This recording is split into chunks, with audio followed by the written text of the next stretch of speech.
భవాని సన్నిధిలో ఇవాళ భక్తులు భవాని మాలాధారణ ప్రారంభమైంది. మరి ఇప్పుడే గణపతి పూజ అన్నీ కూడా అయిన తర్వాత ఇప్పుడు మన స్థానాచారులు కానీ మన అర్చక స్వాములు కానీ పర్యవేక్షణలో మరి ఈరోజు ఇక్కడ ఈ కార్యక్రమం అంతా కూడా జరుగుతుంది.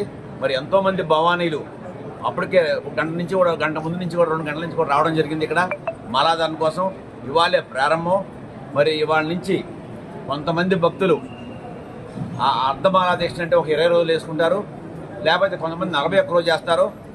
మరి మీకు తెలుసు ప్రతి సంవత్సరం కూడా ఈ మాలాధారణ కార్యక్రమం కానీ మరి ఆ తర్వాత డిసెంబర్ మరి ఒక డిసెంబర్ 15 పూర్తవుతుంది.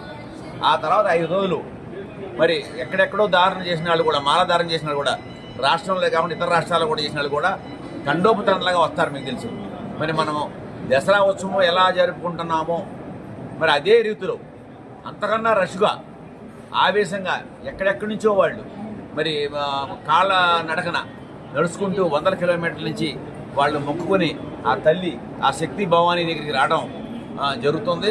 మరి వాళ్ళందరికీ కూడా మేము అన్ని విధాల సిబ్బంది కానీ అందరూ అన్ని డిపార్ట్మెంట్లు కూడా వస్తాయి. అప్పుడు కూడా పోలీస్ డిపార్ట్మెంట్ కానీ మరి అలాగే మన రెవెన్యూ డిపార్ట్మెంట్ కానీ మళ్ళీ కార్పొరేషన్ కమిషన్లు కానీ అందరూ కూడా మళ్ళీ మీటింగ్ జరుగుద్ది.